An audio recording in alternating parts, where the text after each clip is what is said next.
Discuss the topic knowing your society and environment, and in this topic we are today concentrating on the principles of cooperative society.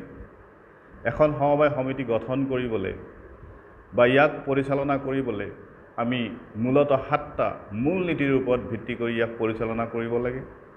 We have to manage the cooperative society on the basis of that 7 principles which has been adopted by ICA, International Cooperative Alliance.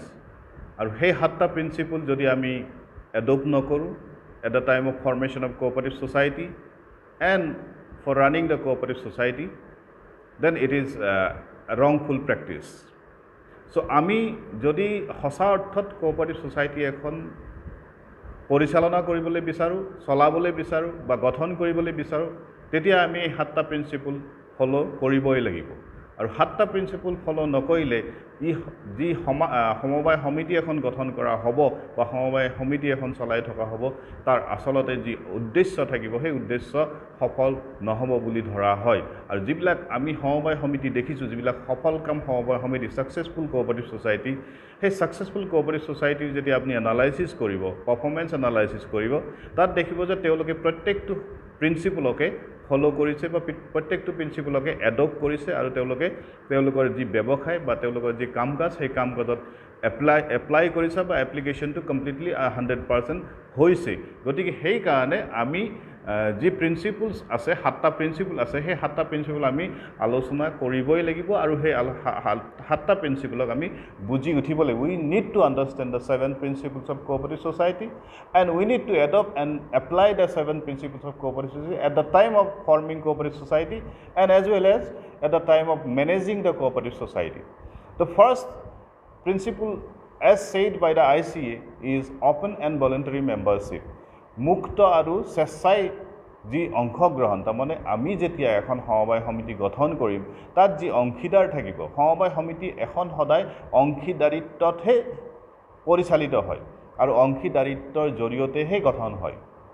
গতিকে সেই অংশীদাৰিত্বটো সদায় মুক্ত আৰু স্বেচ্ছাই হ'ব লাগে. তাৰমানে ইয়াত কোনো ধৰণৰ টাৰ্মছ এণ্ড কণ্ডিশ্যন এপ্লাই নহয়. কেৱল এটা টাৰ্মছ এণ্ড কণ্ডিশ্যন থাকে যে সেইটো হৈছে যে যিসকল ব্যক্তিয়ে, যিসকলে এই সমবায় সমিতিখন গঠন কৰিব বিচাৰে বা অংশীদাৰ হ'ব বিচাৰে, তেওঁ কেৱল 18 বছৰৰ ঊৰ্ধৰ হ'ব লাগে আৰু তাৰ বাহিৰে অন্য ধৰণৰ কোনো কণ্ডিশ্যন নাথাকে. বা ইয়াত আমি যেনেধৰণে কওঁ যে জাতিগত বা ভাষাগত বা ধৰ্মীয় এনেকুৱা ধৰণৰ কোনো ধৰণৰ কণ্ডিশ্যন নাথাকে. কেৱল ইয়াত সেই ব্যক্তিজন, যিজন ব্যক্তিয়ে অংশীদাৰ হ'ব বিচাৰে, সেই ব্যক্তিজনে স্বেচ্ছাই অংশগ্ৰহণ কৰাটো বিচাৰোঁ বা অংশগ্ৰহণ কৰাটো হ'ব লাগে. তাৰপিছতে আহিলে দ্বিতীয়টো মূল নীতি, সেইটো হৈছে Democratic member control. The second principles of cooperative society is Democratic member control.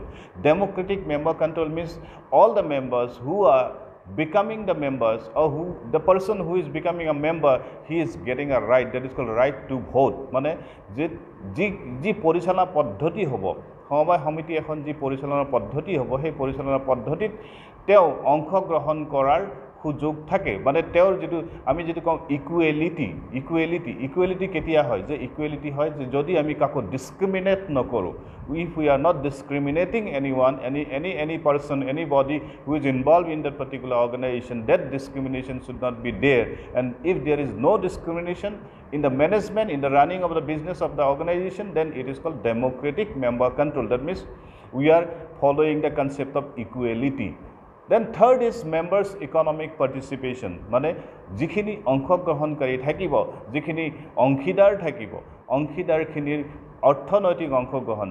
প্ৰথমে আপুনি চাওক, যেতিয়া আমি এখন সমবায় সমিতি গঠন কৰিম, সেই সমবায় সমিতিখন গঠন কৰোঁতে সেই অংশীদাৰখিনিয়ে কি কৰিব, তেওঁলোকৰ এটা অংশীদাৰিত্বৰ মূল্য প্ৰদান কৰিহে তেওঁ অংশীদাৰ হ'ব. তাৰমানে প্ৰত্যেকজন ব্যক্তিয়ে যেতিয়া এটা সমবায় সমিতি, এখন সমবায় সমিতিৰ অংশীদাৰ হ'ব, সেই অংশীদাৰ হোৱাৰ সময়ত তেওঁ এটা মূল্য প্ৰদান কৰিহে অংশীদাৰ হ'ব. আৰু ইয়াক আমি ইনডাইৰেক্টলি ক'ব পাৰোঁ, it is one kind of investment, মানে ইণ্ডিভিজুৱেল ইনভেষ্টমেণ্ট. আৰু সেই ইণ্ডিভিজুৱেল ইনভেষ্টমেণ্টৰ এগেইনষ্টত যেতিয়া সমবায় সমিতিখনে ব্যৱসায় কৰি, যিকোনো ব্যৱসায় কৰি লাভ অৰ্জন কৰিব, প্ৰফিট আৰ্নিং কৰিব, when the cooperative society will make profit and earn profit. At the time of earning or making profit, and which will accumulate after a certain period of time, then that accumulated profit will be shared among the members of the cooperative society or shareholders of the cooperative society.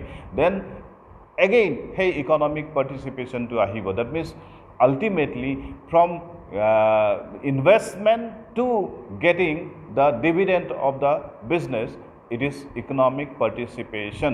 So that, and at the same time, if necessary, the member may also go for borrowing from the cooperative society. That means credit facilities also. That means in one hand he may deposit, and the other hand he may take loan from the cooperative society. That means third প্ৰিন্সিপলটোৱে বহুখিনি কথা আমাক বুজাই দিয়ে। সেইটো হৈছে যে যদি এখন কোঅপাৰেটিভ ছ'চাইটি গঠন কৰা হৈছে, দেন কোঅপাৰেটিভ ছ'চাইটিখনত প্ৰত্যেকজন অংশীদাৰৰ ইকনমিক পাৰ্টিচিপেশ্যনটো থাকিবই লাগিব। Then fourth is autonomy and independence. Autonomy মানে স্বায়ত্ব আৰু ইণ্ডিপেণ্ডেঞ্চ মানে স্বাধীন। তাৰমানে যি ব্যৱস্থাৰে সমবায় সমিতিখন পৰিচালনা হ'ব, সেই পৰিচালনা ব্যৱস্থাটো এটা অট'নমি থাকিব, স্বায়ত্ব থাকিব। তাৰমানে তেওঁলোকে নিজেই নিজৰ শাসন ব্যৱস্থাটো চলাব। তাত অন্য কোনো আউটছাইডাৰ্ছ বা এক্সটাৰ্নেল ফ'ৰ্চে কোনো ধৰণে কাম নকৰে। গতিকে দে আৰ ইণ্ডিপেণ্ডেণ্ট এইকাৰণে যে তেওঁলোকৰ এটা নিজৰ এৰিয়া অফ অপাৰেশ্যন থাকিব, আৰু সেই এৰিয়া অফ অপাৰেশ্যনৰ ভিতৰত then they will work, and that is called independence in that particular case. Then tar pichate asle 5 number, the fifth principle is education, training and information. So education, training and information is a very important principle. Though all the principles are very important, but education, training and information is another very important principles of cooperative society, because without education, educating the people, that means people should know what is the benefit, how to form the cooperative society, and what are the benefits to be received from the cooperative society. That means otherwise what will happen, that people will come and people will go. That means if we do not deliver the education and proper education to form a cooperative society and to manage the cooperative society and run the cooperative society, then only people will be benefited, and people will get the benefited, and people's participation will be as expected or above the expectation, above the level of expectation. So that is why to get the above the level of expectation, that means we need to educate, we need to make the people aware about. That means the awareness is very important. And then second is training. Training means it is nothing, just making a person efficient to do a particular task. Training is nothing, just making a person to do a particular task efficiently.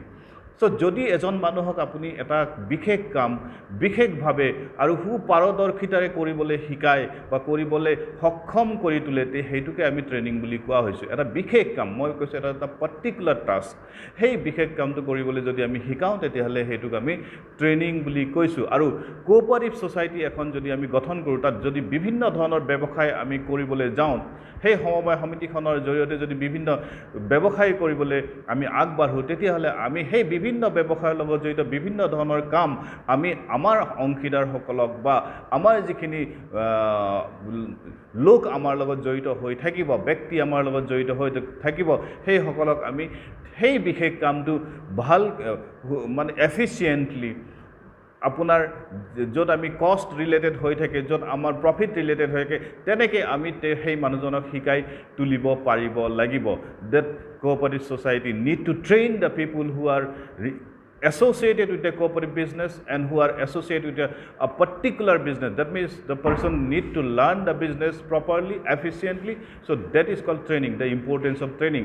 And third is information. Information is very important. Information means information may come from within the organization or may come from outside the organization. So those information which are coming from outside the organization and inside the organization, all the information should be processed and kept properly and to be delivered properly. So that is the reason we need to store information, we need to process information, and we need to share information among the people, and among the people those who are really associated with the organization. তাৰ পিছতে আহিলে যে 6 নম্বৰটো the sixth principle is very important, that is cooperation among cooperatives. তাৰমানে আমি যদি এখন সমবায় সমিতি গঠন কৰিছোঁ, সেই সমবায় সমিতিখনে আৰু অন্যান্য যি সমবায় সমিতি আছে সেই সমবায় সমিতিসমূহৰ লগত যদি একেলগে কাম কৰে, then it becomes a federation of the cooperative society. So hey federal this character, hey federal character to ami fulfill koribole hole, then we may follow and we need to follow the sixth principle, that is cooperation among cooperatives. That means the federal character may help sometimes in some cases, because in every cases of economic life or economic activities, what we feel, that means in some cases we are in comparative advantage and in some cases we may be in comparative disadvantage. So to cover up this comparative disadvantage, we may take the help of others, we may take the opportunity which are available by others, and we may collaborate with other cooperative societies to get the benefit of other cooperative societies also, and that is called cooperation among cooperatives. And seventh, the last principle is very important, which makes the cooperative society different from others or other businesses which are called proprietorship business. So that particular principle is called concern for community. That means we are forming our cooperative society for the people and by the people. That means the concept of cooperative, it says like one for all and all for one. If it is one for all and all for one, that means you are and we are really concerned for the community, that community where our members are living. That means the members are called community and we are concerned for the community. What concern? Concern means we are responsible, we are responsive to the people who are associated with our organization, and all the people should be concerned, should be responsible and dutiful and to be performed by all. That means all members should equally perform and we need to appraise them on the basis of their performances. So that is the concept called concern for community. And all these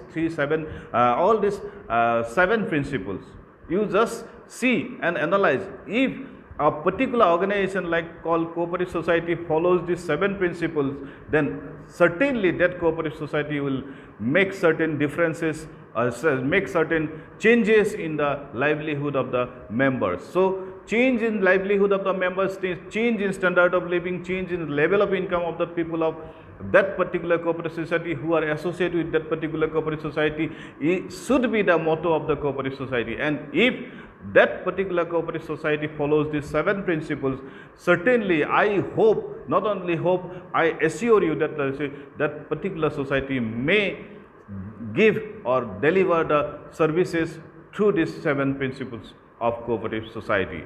Thank you so much.